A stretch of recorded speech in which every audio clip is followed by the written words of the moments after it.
ચણિયાચોળી બનાવવા માટે મેં સૌથી પહેલાં લીધેલી છે બધી જૂની કુર્તીઓ. તો પહેલાં હું બનાવીશ ચણિયો. તો કુર્તી કોઈ પણ હોય, શોર્ટ હોય, લોંગ હોય, અનારકલી હોય કે સિમ્પલ કટવાળી હોય, એ કુર્તી મેં લીધેલી છે. એના સિવાય ઘણી બધી કુર્તીઓ એવી લીધેલી છે જે મેં કટ કરીને શોર્ટ બનાવી અને નીચેનું એનું ફેબ્રિક વધેલું હોય. તો આમાં મેં કંઈ જ બહારથી નથી પરચેસ કર્યું, બધું જ ઘરમાં પડેલું હતું. જે પણ ટુકડા મિસમેચ થઈ શકે એવા એ બધા જ ટુકડા લઈ અને બધી જૂની કુર્તીઓ અને જૂના ટુકડા લઈને ચણિયો બનાવીશ. ચણિયાની ટોટલ લેન્થ છે 40 ઇંચ, એ કોમન છે. કળીઓ પાડવાની છે 38 ઇંચની. વિડ્થ છે ઉપરથી કળીની 1.5 એટલે 1.5 ઇંચ જેવી અને નીચેથી છે 8.5 એટલે 8.5 ઇંચ જેવી. ટોટલ કળીઓ આપણે 18 દુ 36, 18 આગળ 18 પાછળ, 36 કળીઓ આપણે કટ કરવાની છે. તો જો ઓછી થાય તો પણ પ્રોબ્લેમ નથી, પણ વધારે થઈ જાય તો તમે એને પ્લીટ્સ વાળીને એડજસ્ટ કરી શકો. જો 1.5 ઇંચે કટ કરવા જાઓ તો ઓછી થાય તો 1-2 કળીઓ વધારે એડજસ્ટ કરી શકાય. આવી રીતે બધી કળીઓ કટ કરી લેવાની છે. તો પહેલાં મેં બ્લેક કળી કટ કરીને એનું એક્ઝેક્ટ માપ રેડી કરી લીધું છે અને હવે આ જ કળી હું જૂની કુર્તીઓ પર મૂકીને એનું મેજરમેન્ટ લઈ અને ડાયરેક્ટ કટ કરી લઈશ ઉપરથી ફેબ્રિક એડજસ્ટ કરીને.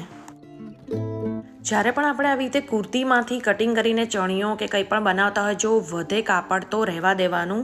એ ફેબ્રિક તમને કામમાં આવશે બ્લાઉઝમાં અને ઓઢણીમાં પેચીસ મૂકવામાં. જો તમે બિગનર છો અને કુર્તીમાંથી બનાવી રહ્યા છો તો કુર્તીને એકવાર પ્રેસ કરીને લેવાની. હું યુઝ ટુ છું એટલે મેં પ્રેસ નથી કરી, હું ડાયરેક્ટ કટિંગ કરી લઉં છું. પ્રેસ કરશો તો તમને થોડું ઇઝી પડશે, તો તમારી કુર્તી અનઇવન અને ખરાબ રીતનું કટિંગ નહીં થાય. જ્યારે આવી કોઈ ડિઝાઇનવાળી કુર્તી હોય તો પાછળથી પ્લેન ને આગળ આવી ડિઝાઇન તો નો પ્રોબ્લેમ, કટ કરી લેવાની. કોઈ પણ કુર્તી હોય આગલો પાર્ટ તમારે રહેવા દેવો હોય તો રહેવા દેવાનો હોય, તમને કોઈ બીજામાં કામમાં આવે એવું હોય તો આપણે પાછળથી લઈ લેવાનું. પાછળ કોઈ જગ્યાએ આપેલું હોય એવું તો આગળથી લઈ લેવાનું. એટલે તમને બંને રીતે કુર્તીનો યુઝ થઈ જશે અને કામમાં આવી જશે.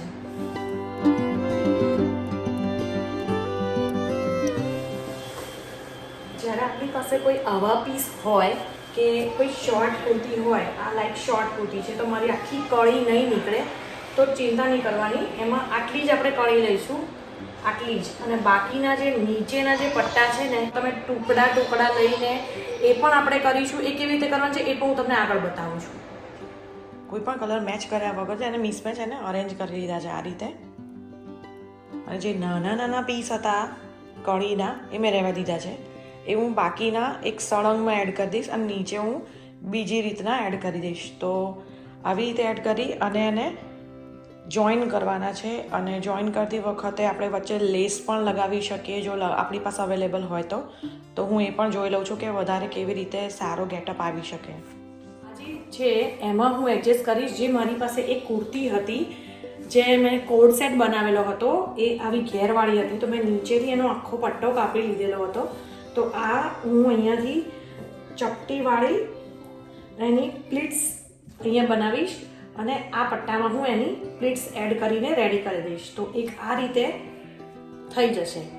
જેટલી પણ કુર્તી છે બધી યુઝ થયેલી છે એટલે એમાં કલર ઉતરવાનો કોઈ ચાન્સ નથી. તો તમારે જ્યારે પણ આવો ચણિયો બનાવો તો એમાં કલર ઉતરતો નથી, એટલે એક મોટો એ બેનિફિટ છે.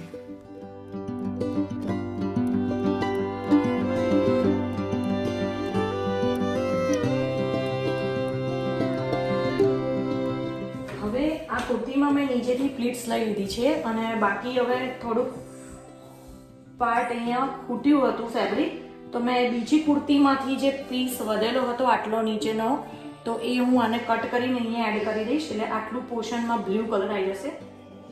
આ જે પણ વધેલા કાપડો છે, અમે ફ્રોક બનાવ્યું હતું એ આ કુર્તીનું છે, એક આ કુર્તીનું છે.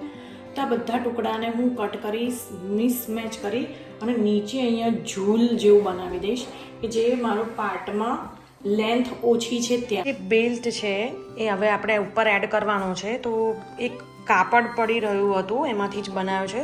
તો આ બાકીના જેટલા આપણે કળીઓ બનાવી છે, વધારે હોય ઓછી હોય, બધી પ્લીટ્સ મારીને આ બેલ્ટની અંદર જવા દેવાની છે. બેલ્ટનું માપ છે આ જે છે એની વિડ્થ છે 4.5 ઇંચ અને ટોટલ લેન્થ જે કોઈ પણ પહેરી શકે, સ્મોલથી લઈને એક્સેલ સુધી પહેરી શકે, એટલે 42 ઇંચ રાઉન્ડ બેલ્ટની ટોટલ લેન્થ થઈ જશે. એટલે 4.5 ઇંચ આ અને 42 આ જે બેલ્ટ છે એમાં મેં આવી રીતે સામસામી પટ્ટીઓવાળી લીધેલી છે.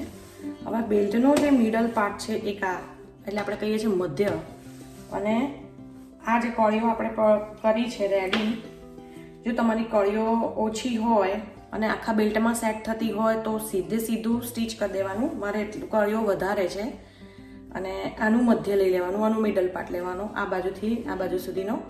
તો અહીંનો મિડલ પાર્ટ છે એ એક સાઈડ પર અને પેલી બાજુનું બીજી સાઈડ ઉપર એ આખું આપણે સ્પ્લિટ્સ એને અંદર અટેચ કરી દેવાની છે.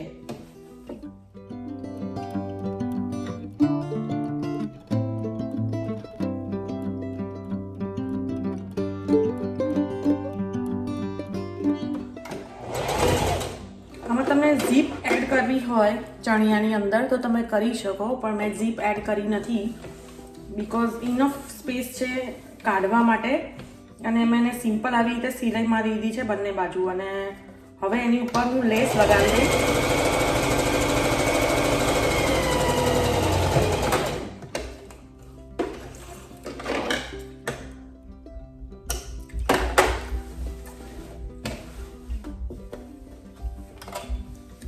આ રીતે થઈ ગયું.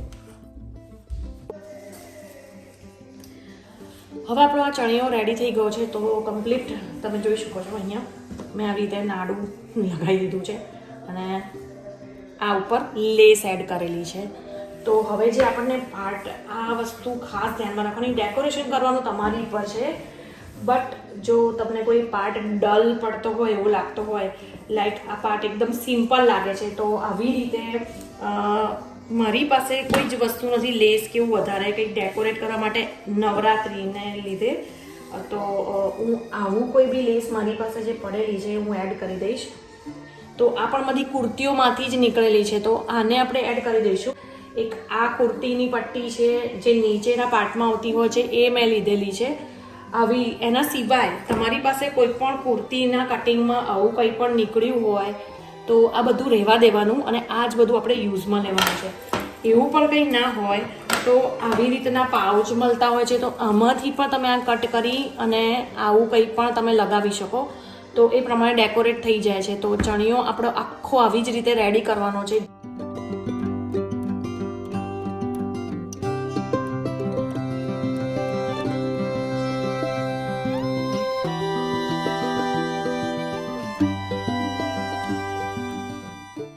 હવે તમે મને જણાવો તમારા સજેશન્સ, અને આપણે મળીએ એક નવા વિડીયોમાં, શીખીશું કંઈક નવું. Till then take care, bye bye.